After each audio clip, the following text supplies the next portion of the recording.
সবাইকে সুস্বাগত। এই চ্যানেলে বহুদিন কোনো বড় ব্লগ পোস্ট হয় না, তবে আমি মাঝে মাঝে অনেক শর্টস পোস্ট করতে থাকি। তোমরা যারা এখনও দেখোনি তারা গিয়ে আমার শর্টসগুলো চেক করতে পারো। তো আজকে হচ্ছে কি 7ই জুলাই, রথযাত্রার দিন। তো বাড়িতে ছোট করে একটা সত্যনারায়ণ পুজোর আয়োজন হয়েছে। তো ভাবলাম যে চলো আজকে একটা তোমাদের সাথে একটা ব্লগ শেয়ার করা যাক। তো এখন যাওয়া যাক, ওদিকে দেখা যাক কী কাজ শুরু হয়েছে না হয়েছে। এখানে আমি সবাই চান ধান করে একদম রেডি হয়ে গেছি। ওদিকে সবাই কাজের জোগাড় শুরু করে দিয়েছে, আমার জন্য তো এবার বসে থাকবে না। যাই হোক, আমি চাই দেখি আমাকে কার কোন কাজে লাগে। চলো এখন যাওয়া যাক।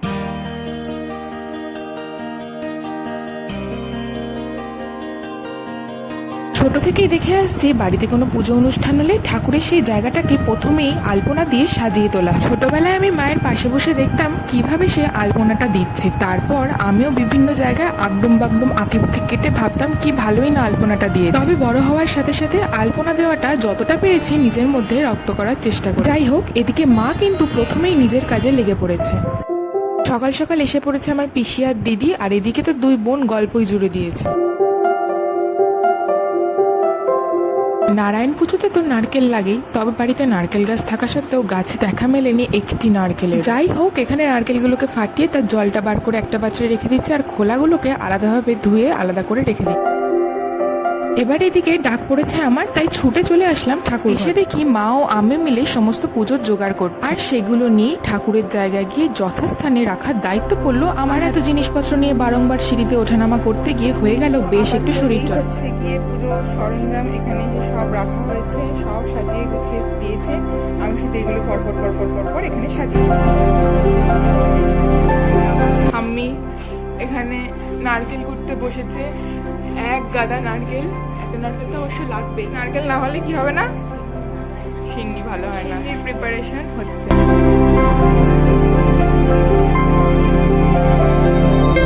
এরপর মা এখানে ঠাকুরের সামনে যে ঘরটা রাখা হবে সেটার প্রিপারেশন শুরু করে। যে কোনো পুজো আর্চার দিনেই দেখেছি ডাবের দাম থাকে আকাশ। ঘটের জন্য যে ডাবটি প্রথমে আনা হয়েছিল সেটি তুলনামূলকভাবে বড় হওয়ায় বাবাকে আবার বলা হয় ডাব আনা। কিন্তু ছোট ডাব বাজারে না থাকায় সেও মোটামুটি একটা মাঝারি সাইজের ডাব এনে দিয়েছিল।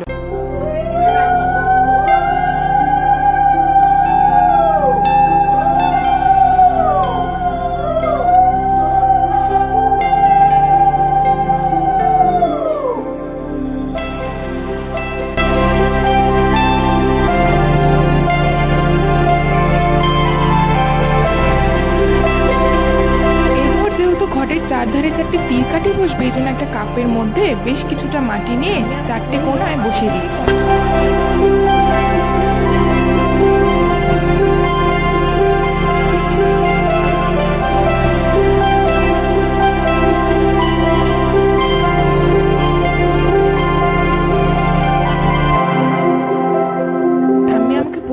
আগে থেকে পঞ্চপ্রদীপে একটু ভালো করে ঘি মাখিয়ে রাখতে। ব্যাস, আমিও বসে পড়লাম। আগে ঠাম্মি আর মা মিলেই পুজোর সমস্ত কাজ করতো, তবে দিন দিন যত বড় হচ্ছে আমার ঘরেও কিন্তু ছোটখাটো কিছু পুজোর দায়িত্ব এসে আর আমাকে বলে এখনই সব কাজ করতে হবে না, তবে শিখে রাখ, ভবিষ্যতে অবশ্যই কাজে লাগবে।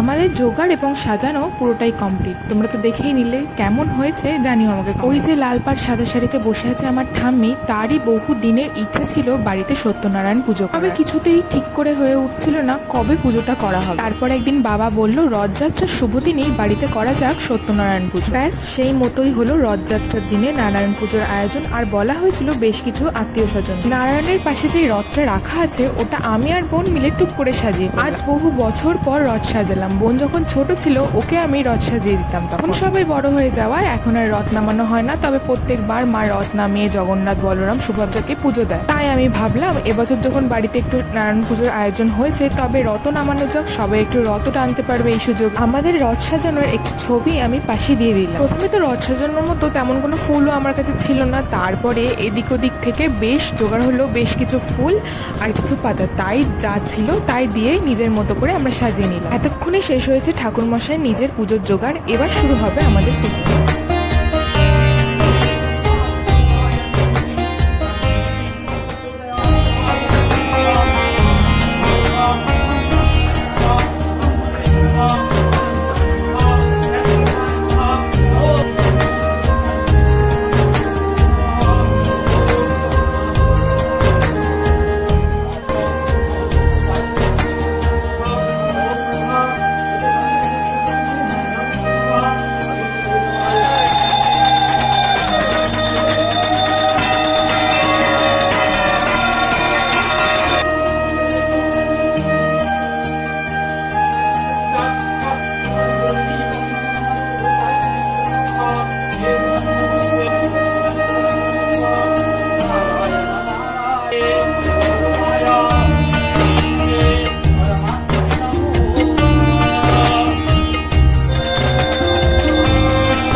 বেশ ভালোভাবেই আমাদের পুজো এখানেই সম্পন্ন হলো।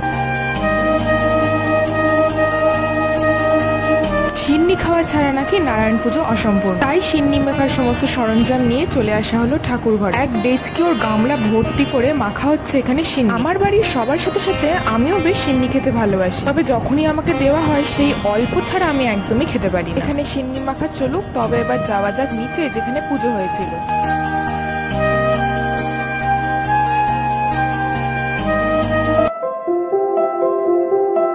এরপর নিচে এসে দেখি এখানে যে যার মতো বসে সবাই গল্প করছে, আর পিসি যে জায়গাটা পুজো হয়েছিল সেই জায়গাটা একটু পরিষ্কার করে নিচ্ছে।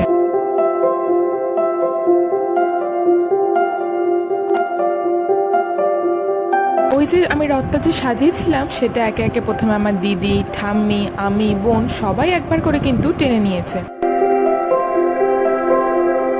এবার এদিকে এখন চলছে প্রসাদ ভাগের পালা, যা আমাদের আশেপাশে কিছু বাড়িতে গিয়ে মা আর কাকিয়া গিয়ে দিয়ে আসবে।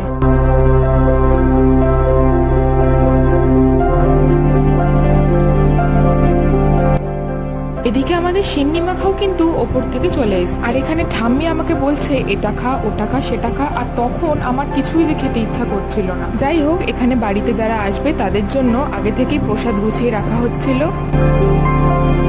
এত প্রসাদের থেকে এই যে আমার প্রসাদ। এই তুই কি প্রসাদ নিয়েছিস?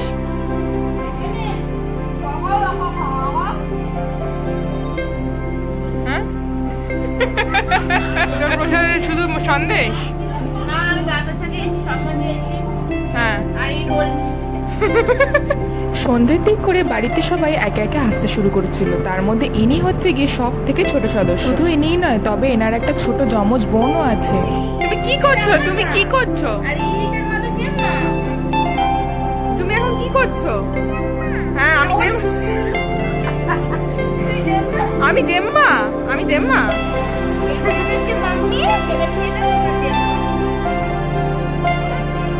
হ্যাঁ,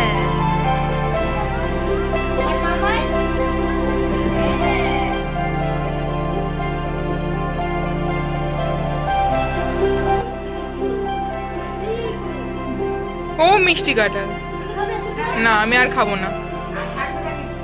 এই যে পুচকেটা গিয়ে বসেছে এখন প্রসাদ খাবে বলে পিসির কোলে। ওই যে পেছনে ওর হচ্ছে গিয়ে যমজ বোন, ওরা দুজনে ভীষণ মিষ্টি। এরপর বেশ সন্ধ্যের দিক করে এসেছিল আমার বোনেরা, ভাই, দিদা, মাসি। সব ভাই বোনেদের সাথে সবসময় একসাথে দেখা হয়ে ওঠে না, তাই এখানে বেশ গল্পই জমে উঠেছিল। ওই যে খাটের কোনায় বসে আছে আমার দিদি, সে তো গল্প করতে করতে কখন ঘুমিয়েই পড়েছে। যাই হোক, আজকের দিনের ব্লগটার একদম শেষ পর্যায়ে এসে চলে এসেছি। দিনটা পুরোপুরিভাবে একদম না দেখাতে পারলেও যতটা পেরেছি ততটাই আমি তোমাদের সামনে শেয়ার করেছি। তো আজকের ব্লগটাকে আমি এখানেই শেষ করলাম। জানিও কেমন লাগলো। বেশ অনেকদিন পরে এরকম একটা বড় ব্লগ হয়ে গেছে। আমি এখনো ড্রেস চেঞ্জ করতে পারিনি, সারাদিনে বহুত খাটাখাটনি গেছে, বহুত বিধ্বস্ত আমি। যাই হোক, আজকের মতো এখানেই টাটা, বাই। দেখা হবে একটা পরের একটা বড় ব্লগে। ভিডিওটা যদি ভালো লেগে থাকে লাইক করো, শেয়ার করো, আর চ্যানেলকে কিন্তু অবশ্যই সাবস্ক্রাইব করো। টাটা।